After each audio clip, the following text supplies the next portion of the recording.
Halo, saya Dida Pambayuni Tias. Kali ini kita akan membahas topik 1, demonstrasi kontekstual mengenai perjalanan pendidikan nasional. Menurut Ki Hajar Dewantoro, pendidikan itu memberikan dorongan terhadap perkembangan peserta didik, mengajarkan untuk mencapai suatu perubahan dan dapat bermanfaat di lingkungan masyarakat. Perjalanan pendidikan nasional dibagi menjadi dua, yakni sebelum kemerdekaan dan setelah kemerdekaan. Perjalanan pendidikan sebelum kemerdekaan dimulai pada tahun 1854.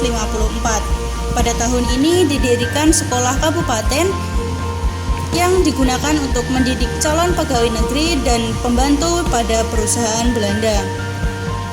Lalu tahun 1866 didirikan sekolah guru dan juga sekolah Bumi Putra yang saat itu hanya sebanyak 3 kelas, serta terdapat kelonggaran-kelonggaran untuk calon dokter.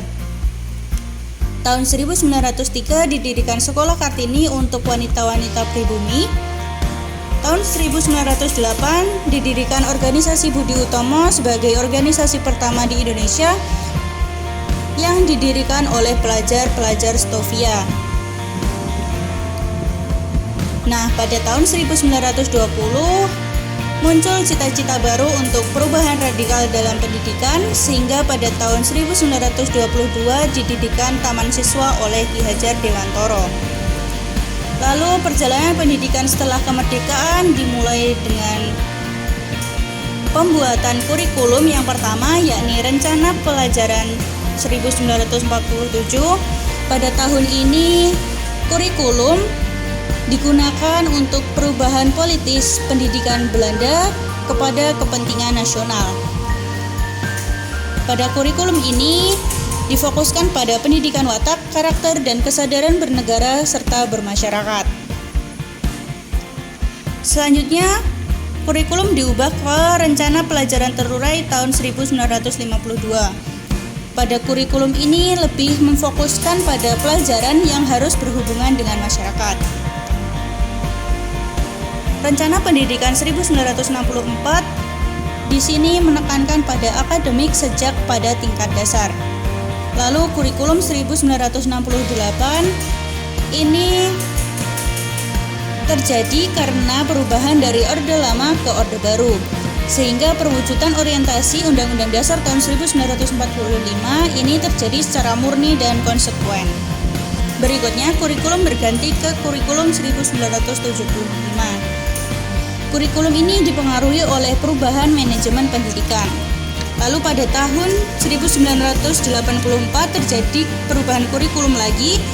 Nah, pada kurikulum ini berfokus pada cara siswa belajar aktif (CBSA) atau Student Active Learning atau SAL. Lalu selanjutnya berubah ke kurikulum 1994. Pada kurikulum ini menekankan pada penambahan pelajaran yang terfokus pada muatan lokal. Selanjutnya yakni kurikulum 2004. Pada kurikulum ini lebih memfokuskan pada pendekatan kontekstual dan keterampilan, integrasi mata pelajaran, pembentukan karakter, pembelajaran aktif, dan pengembangan sikap ilmiah. Selanjutnya terdapat perubahan kurikulum ke kurikulum 2013 atau biasa disebut K13.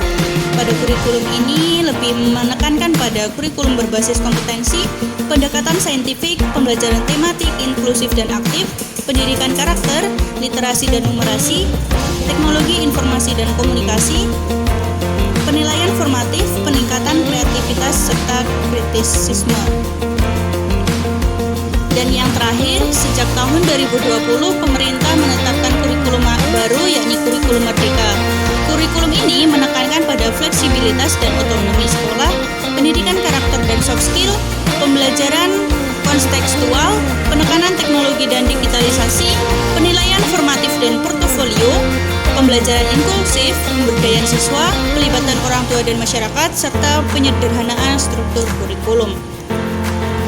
Sekian yang dapat saya sampaikan.